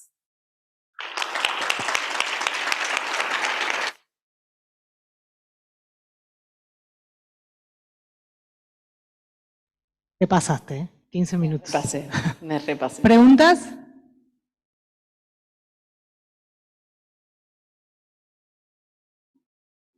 Bueno, buenas tardes a todos. Cecilia, de todo lo que ya me había comentado Sabrina que ibas a exponer, la verdad que todo lo que comentaste acá traté de absorberlo porque es muy aplicable a un caso que tenemos en estudio ahora en nuestro Tribunal Superior de Justicia, que tiene que ver un poco también, tengo como una mezcla de cosas que te quiero preguntar porque no venía preparada a que sea tan exacto a lo que nos está pasando. Por eso estoy con el teléfono. Hay muchos puntos en común entre los casos. Sí. Y en el teléfono uno tiene la oficina acá, entonces estaba, mientras vos hablabas, buscaba, porque lo tenía acá. Y es un caso que... Está grabado igual. No, y aparte lo que yo quería explicarte o preguntarte, que lo tengo en mi super oficina móvil, y es un caso que viene desde el año 2012-2013, exactamente, que ahí tiene que ver un poco, me parece, el elemento temporal. Tuvimos un caso de un homicidio, están los progenitores de una menor condenados por homicidio calificado, calificado por el vínculo, ¿no es cierto?, como coautores. Creo que en este caso, desde el principio, se intentó desde la defensa, que bueno, tiene la particularidad que yo fui la defensora de primera instancia, desde el primer momento que estas personas son imputadas, que sí dividimos la defensa entre los dos progenitores. Desde ese momento, creo que desde el momento cero no se aplicó nada de lo que era perspectiva de género. Yo tuve que ser quien le comunicó a esta madre que su bebé había fallecido. No se le dio ninguna oportunidad en este periodo de sospecha, ¿no?, porque estamos en el periodo del beneficio de la duda y la investigación, no pudo participar ella de sepelio, no se le permitió asistir al sepulcro de su hija, a nada de lo que pedimos autorización para... yo como abogada tuve que explicarle que había fallecido la hija, y fueron los primeros intentos desde la etapa de instrucción de la defensa de incorporar elementos que tenían que ver con la violencia de género, porque creo que ya en ese año 2013 recién comenzábamos a plantear cuestiones de género, porque por lo general los casos de lesiones, amenazas o todo lo que fuera, si no había pruebas, quedaban en el archivo. O sea, no se juzgaba para nada con perspectiva de género. Y eso creo que influyó un poco en lo que fue el fallo final, la época temporal, me parece a mí. Si bien hubo este intento de la defensa de incorporar estos elementos de que había un círculo de violencia en esta madre, que bueno, se dan todos estos elementos que vos planteaste. Esta bebé fallece en el momento que la madre va a denunciar a su pareja por justo un elemento muy puntual. Ella sale a denunciarlo, y es en el momento que la bebé muere justamente por sacudida, efecto de la sacudida y las lesiones cerebrales.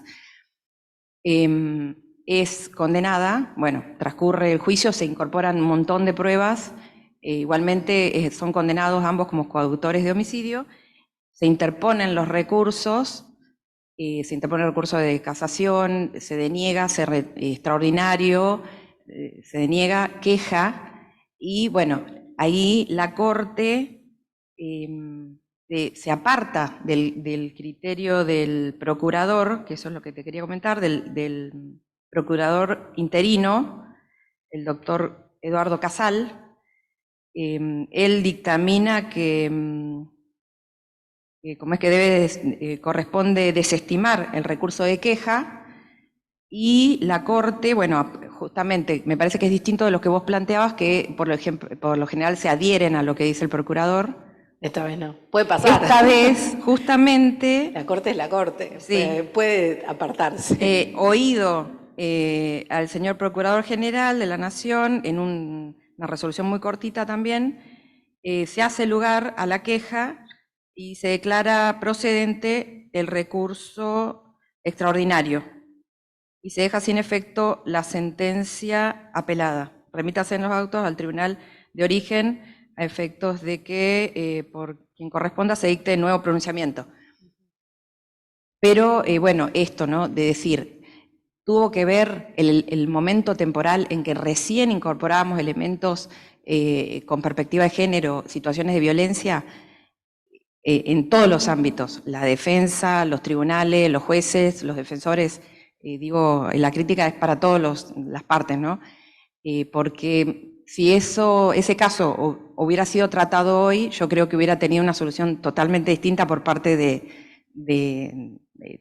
tanto de la Cámara Criminal, que dispone la condena, como eventualmente la Corte Provincial, con el fallo que confirma esa sentencia de Cámara, digamos.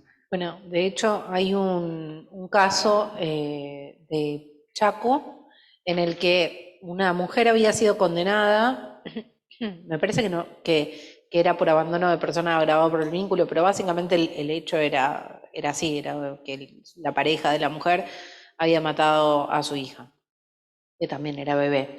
Entonces, en ese caso se planteó, también un poco por digamos, una organización feminista que movilizó recursos legales para este tipo de casos, que es un relevamiento de mujeres condenadas por a penas largas de prisión, y esta mujer estaba condenada a 10 años de prisión o más, ¿no?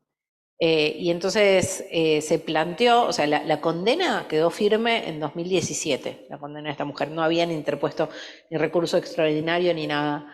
Y entonces lo que hizo este grupo, que es el Grupo de Trabajo de Feminismos y Justicia Penal de INESIP, fue acompañar un planteo de la Defensora General de pedido de revisión de esa condena que estaba firme ya. Y lo que se planteaba era que, bueno, digamos, el tribunal de Chaco, desde el momento en que dejó firme esta condena hasta el 2023, creo que fue 2023 o 2022 este planteo, bueno, había cambiado su jurisprudencia esencialmente en que había explicitado que era obligatorio para Argentina prevenir, investigar y castigar y juzgar con perspectiva de género.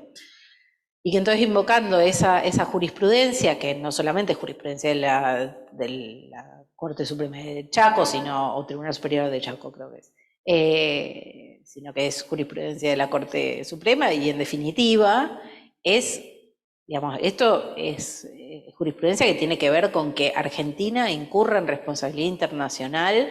O sea, todos los organismos del Estado tienen que tienen que actuar de tal manera de no violar derechos humanos. Entonces, si dictamos una sentencia discriminatoria, es el propio Poder Judicial el que tiene que encargarse de dejar sin efecto esa sentencia discriminatoria para evitar que Argentina incurra en responsabilidad internacional.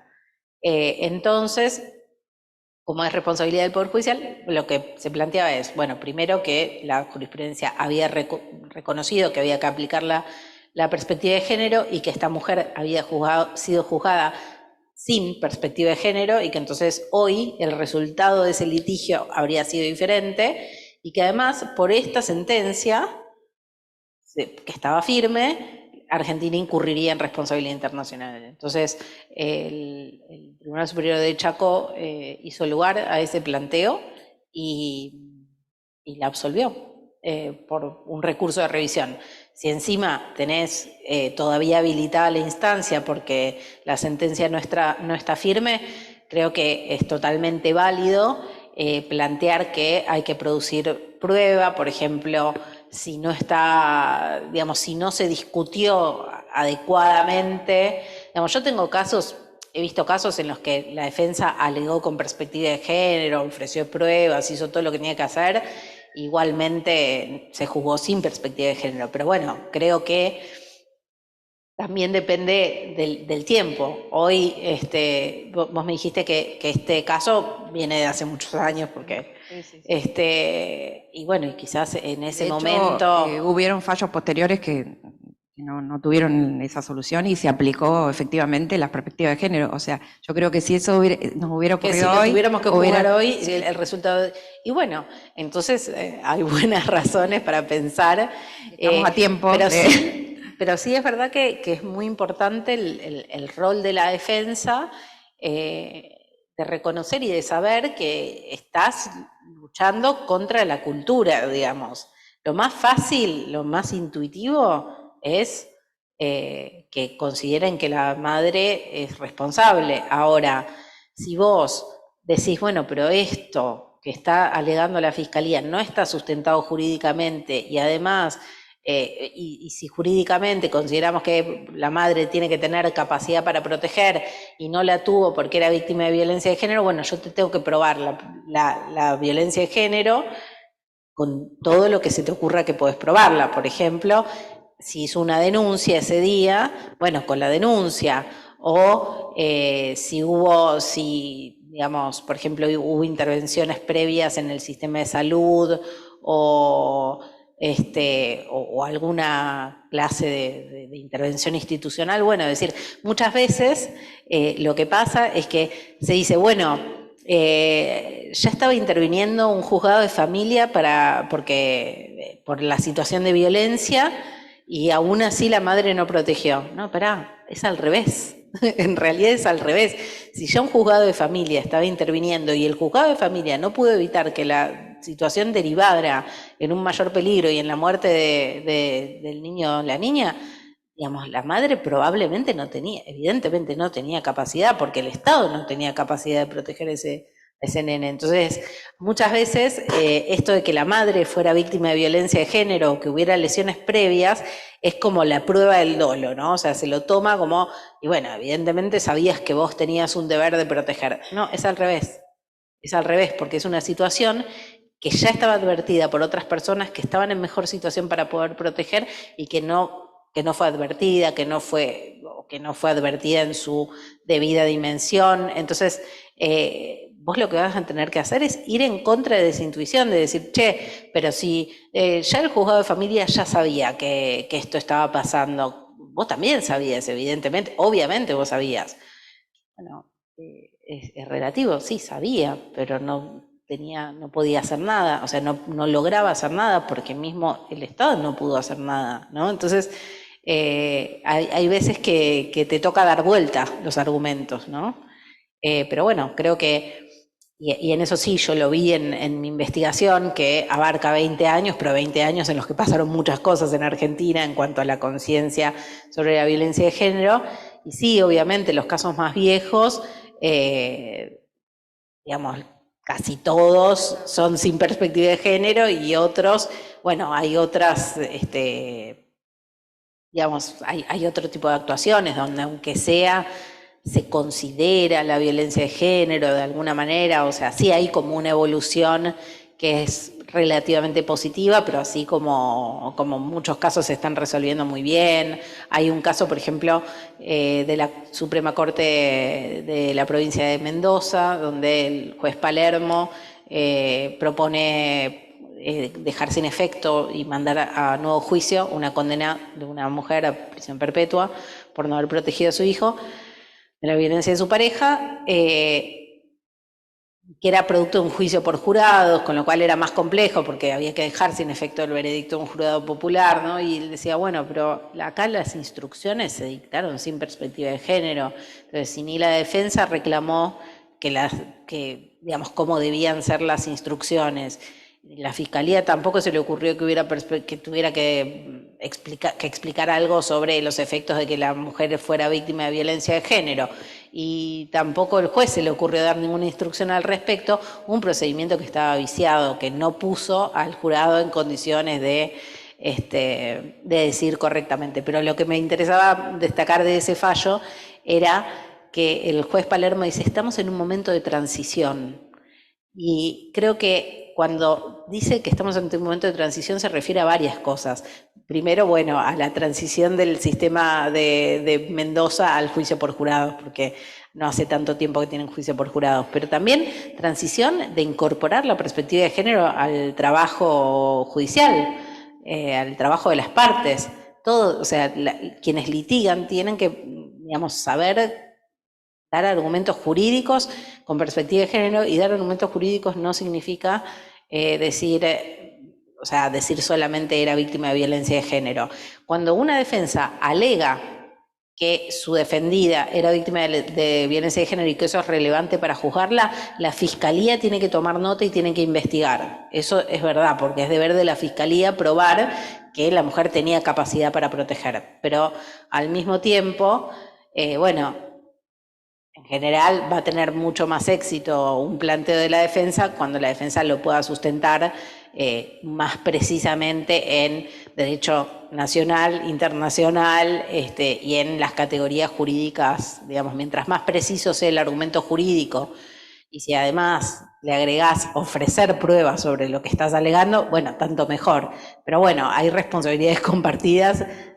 Y efectivamente, digamos, es muy problemático si la defensa no tiene perspectiva de género, pero también quienes juzgan y quienes acusan y quienes investigan tienen que también asumir ese deber, porque la jurisprudencia internacional indica que hay un deber de debida diligencia de prevenir, investigar y sancionar la violencia de género. Entonces, ese deber de debida diligencia no solamente aplica cuando una mujer está denunciando violencia de género, sino también cuando una imputada es víctima de violencia de género y se postula que eso incide de alguna manera en su responsabilidad penal. O sea, con solo decir que era víctima de violencia de género, la Fiscalía tendría que ir a investigar. No siempre lo hacen, así que siempre es mejor ofrecer prueba.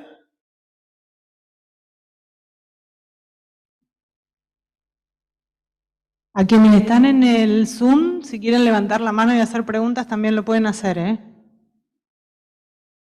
Una cosa más que se puede hacer es aprovechar justamente estos impulsos de la abogacía feminista y, por ejemplo, ofrecer pruebas que no son tan habituales o depende también de la instancia, ¿no? Si estás en un juicio, puedes ofrecer una o un testigo experto, que, por ejemplo, que se especialice en violencia de género y puede informar al tribunal sobre las dinámicas y los efectos de la violencia de género para que se pueda entender mejor cuál es la incidencia y la capacidad para proteger, o amicus curiae, y eso está previsto también en el ordenamiento jurídico, digamos, en Buenos Aires se usan, la Corte Suprema de Nación lo tiene previsto, son cosas que se pueden hacer como para traer esta perspectiva de género que a veces está negada.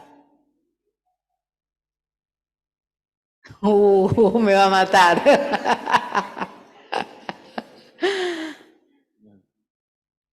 Bueno, buenas tardes para todas y para todos. Cecilia, tocaste casi sobre el final un tema que por ahí estaría bueno profundizarlo un poquito más, y es qué podría hacer el sistema judicial cuando existe la condena social ya sobre las imputadas, muchas veces basada sobre una condena mediática. Nombraste, por ejemplo, el caso Dupuy, donde ya el país había condenado a la pareja, digamos, de la madre y a la madre, y quizá por una estrategia de los abogados, de los abuelos que tomaron quizá más notoriedad en el caso que el propio padre. El padre pasó por el costado y vos hacías mención recién que podía haber existido un delito de omisión quizá por parte del padre. ¿Qué puede hacer el sistema judicial como para poder mitigar de alguna manera las condenas sociales? Eso por un lado. Y después una pregunta cortita. ¿Cómo ves vos preparada a nuestra sociedad participando, digamos, en los juicios por jurado? Si nuestra sociedad está preparada con la perspectiva de género necesaria para poder juzgar. Sí, para empezar por el final, yo creo que sí, que en definitiva, bueno, primero que el juicio por jurado es un mandato constitucional, así que tampoco se puede discutirlo, digamos, en términos de conveniencia política o político-criminal, porque bueno, hay un mandato constitucional que también es, digamos, una decisión política, pero es una de esas decisiones políticas que tomó el pueblo argentino en momentos de crear su constitución y que reafirmó en todas las reformas posteriores, así que ahí hay una discusión como de otro nivel. Pero más allá de eso, yo creo que sí, que lo que pasa con el juicio por jurados es que es muy exigente. Digamos, tiene que haber mucha precisión y mucho también talento de las partes litigantes y de los jueces y juezas en asumir sus roles como corresponde. Yo creo que los sistemas que son más inquisitivos tienen una confusión de roles que habilita a que todos trabajen más o menos mal y bueno, y salga el resultado que sale, ¿no? Y que a veces igual puede estar bien, pero digamos, muchas veces las defensas fueron más pasivas de lo que deberían ser, muchas veces las fiscalías no terminan de hacer una investigación así, digamos, completa, y los jueces y juezas como están un poco, digamos, un poco comprometidos con algunas cuestiones de la acusación, bueno, entonces directamente, por ejemplo, para dar un ejemplo, ¿por qué digo que los jueces y juezas están comprometidos? Porque, por ejemplo, muchas veces el tribunal oral lo primero que tiene que hacer es decidir si está bien que la persona esté privada de libertad preventivamente.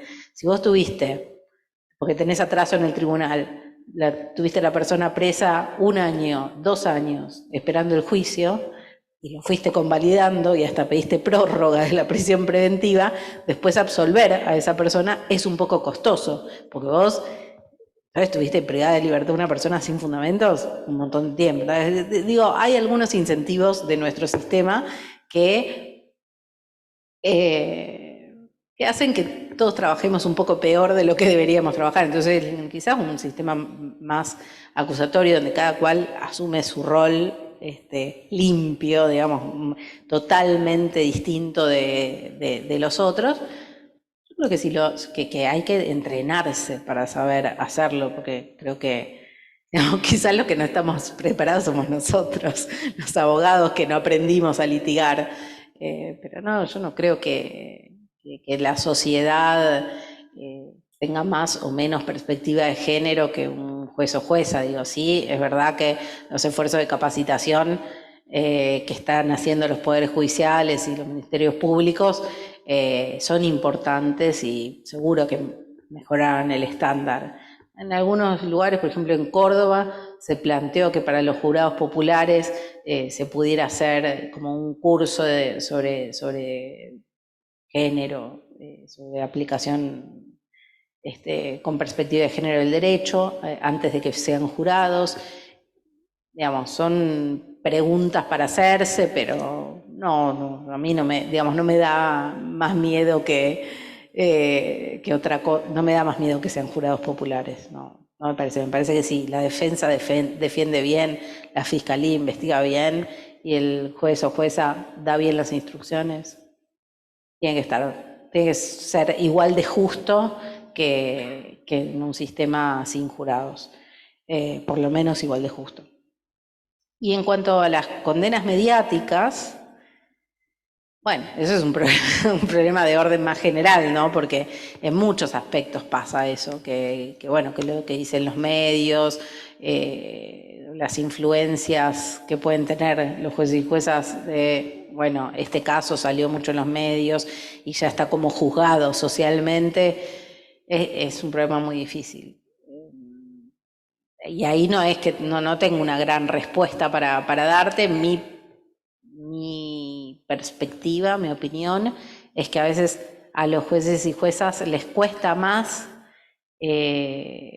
por ejemplo, absolver cuando hay una querella, cuando tenés como todo encima, ¿no? Porque una cosa es el juicio oral, pero esto es como opinión no más calificada que la tuya o la de cualquiera de nosotros y nosotras que estamos en el sistema de justicia penal. Que por ahí el contacto directo con las partes afectadas, con los abuelos de la víctima, ¿no? Que hacen más difícil, por ejemplo, dictar una absolución. Lo que pasa es que, y esto también lo decía la sentencia que les mencioné de Mendoza, hacer justicia por la muerte de un niño o niña no es acusar injustamente a la madre, sino, por el contrario, hacer una buena investigación y saber quién lo mató. Y bueno, y eventualmente condenar. O sea, el problema cuando convalidamos investigaciones ineficaces es que le damos mucho espacio a la Fiscalía para que no investigue nada, y entonces al final no estamos haciéndole justicia a este nene o nena, porque nadie sabe, porque estamos afirmando en sentencias que nadie sabe qué fue lo que pasó a puertas cerradas, pero que igualmente son responsables 2 personas. No solamente estamos aplicando mal el derecho, sino que tampoco estamos reconstruyendo qué fue lo que pasó. Así que, bueno, me parece que, en definitiva, por ahí puede ser que haya una mayor incidencia de como revocaciones de condenas injustas en etapas recursivas, donde por ahí pasó más tiempo desde el hecho, donde las partes no están tan cerca. Muchas veces en las etapas recursivas ni las ves a las partes, sino que ves un expediente escrito. Pero bueno, eso es un problema como más de orden general y que pasa en todo. Y lo último que quería decir es bueno, que vos mencionaste el tema de, bueno, la falta de pregunta por el padre, ¿no? Como en el caso de Lucio Dupuy. Quiero aclarar una cosa, yo leí la sentencia del caso de Lucio Dupuy, ahí había prueba. La madre o sea, y está bastante claro quién le pegó, que es la pareja de la madre, y la madre está mal condenada, pero porque el tribunal quiso o sea, tergiversó la prueba, pero prueba de que ella es responsable por omisión y de que ella era capaz de proteger al nene. La prueba está. Lo que pasa es que no sé por qué la quisieron condenar por acción. Se ve que les dio miedo toda la teoría, como no sabemos mucho sobre delitos de omisión, bueno, prefirieron inventar que ella estaba presente y que ella también le pegó. Bueno, eso es para mí una tontería de parte del tribunal, porque en ese caso, excepcionalmente, y acá esto también lo quiero decir, porque por ahí parece muy difícil dictar una condena por delito de omisión en estos casos. Diría que sí, que es difícil, que hay que tener muchas consideraciones, pero puede pasar. Digamos, yo no estoy negando, con todo esto que dije, no estoy negando que una madre pueda ser responsable por omisión, y no estoy negando que las madres son garantes del bienestar de sus hijos, que las madres tienen responsabilidades de proteger. En el caso de Lucio Dupuy, la madre tenía deber de garante y tenía deber de proteger y no lo hizo, y podría haberlo hecho. La pregunta por el padre es otra. En el caso de Lucio Dupuy, nadie se hizo la pregunta por el padre. Y yo no diría que tiene responsabilidad penal por omisión, porque justamente, o sea, toda esta mirada crítica que tengo yo respecto de cómo hay que analizar rigurosamente los elementos jurídicos y probar todos los elementos jurídicos para poder establecer una responsabilidad por omisión, te haría muy difícil que puedas condenar a una persona que vivía en otra ciudad, por ejemplo, y que no lo veía al hijo. Pero bueno, esas mismas reglas que hacen que no juzguemos penalmente a los padres tendrían que aplicarse a las madres. O sea, cuando yo hablo de la falta de la pregunta por el padre, muchas veces tienen que ver con mostrar el estándar diferencial de cómo les exigimos unas cosas a las mamás y otras cosas a los papás, pero no, yo no estaría a favor de expandir todavía más la responsabilidad por omisión a un padre que, por ejemplo, no habla mucho con sus hijos o que no se ocupa. Me parece que está mal moralmente, que está mal jurídicamente y que los padres tienen que dar alimentos, que tienen que encargarse del sustento económico y emocional de sus hijos, pero eso no es un delito de omisión. No sé, por lo menos en el derecho argentino no es delito. ¿Alguien más que quiera hacer preguntas?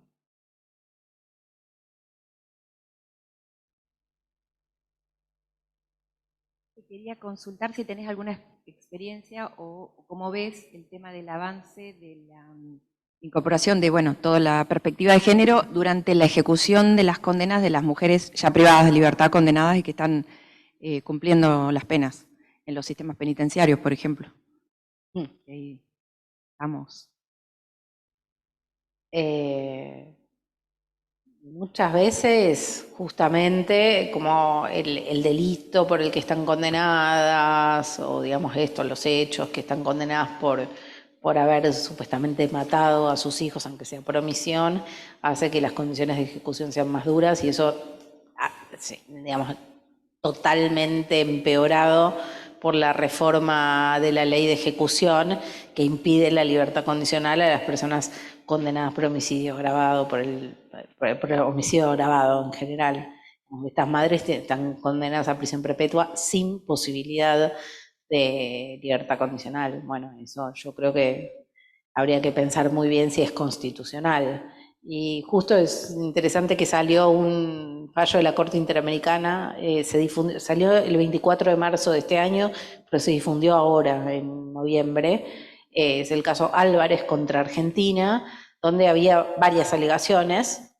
Álvarez era una persona que estaba condenada a prisión perpetua por homicidio criminis causa y digamos, si bien la Corte Interamericana, el voto mayoritario condenó a Argentina por varias violaciones, por violación al derecho de defensa, digamos, por varias cuestiones que tenían que ver con garantías del proceso penal, hay un voto concurrente de dos jueces, de una jueza y un juez, que dice que la prisión perpetua es inconvencional, o sea, es contraria a la Convención Americana de Derechos Humanos, porque es una pena cruel, porque es contraria a la resocialización, y menciona específicamente esa norma de la reforma de la ley de ejecución que impide la libertad condicional o incluso las salidas transitorias. Y dice, bueno, más aún, porque esta es una pena de prisión perpetua, bueno, es perpetua, pero algún día va a salir en libertad.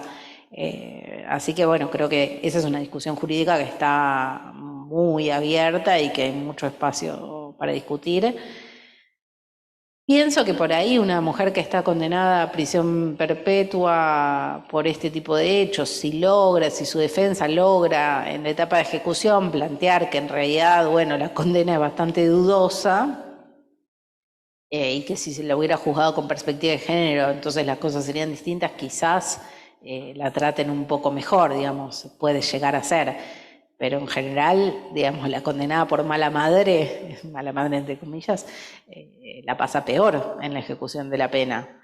Yo lo que haría, si tenemos una mujer que está mal condenada a prisión perpetua, es plantear un recurso de revisión, porque en definitiva está el argumento de, bueno, ahora es obligatorio, digamos, ahora está claro por la jurisprudencia de la Corte Interamericana, de la Corte Suprema, y por normativa también, digamos, normativa legal de nivel nacional y supongo también provincial, que bueno, que hay que juzgar con perspectiva de género. Entonces, yo creo que a mí me parece que el recurso de revisión es un instrumento procesal muy interesante para este tipo de casos, igual que para los casos de mujeres que alegaron legítima defensa porque eran víctimas de violencia y sí, dicen que se habían defendido de su agresor, si por ahí están condenadas, plantear, decir, che, hoy veníamos distinto a esta situación.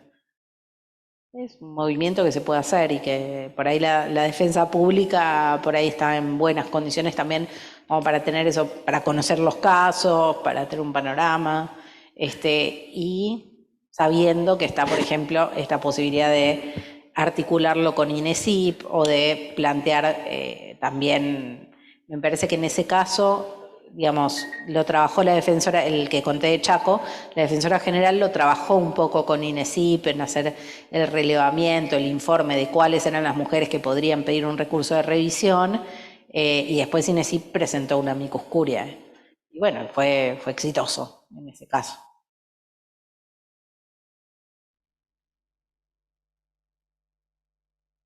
Tímido soy. Me parece que en el chat tampoco hay, ¿no? ¿Alguien más? Bueno, sí, agradecerte que hayas venido hasta acá. Calafate te recibió muy bien. Rodrigo Risato dice que lo pidió él, así que vamos a agradecerle a Rodrigo. Bueno, agradecerle a la doctora Ludueña, la presidenta de nuestro Superior Tribunal de Justicia, que está acá en la localidad y nos está acompañando también en este encuentro. Y bueno, agradecer también a todos los que se han conectado por Zoom y esperemos que se puedan dar muchas más capacitaciones de este tipo y que nos sirvan para seguir trabajando con perspectiva de género. Muchas gracias. Gracias.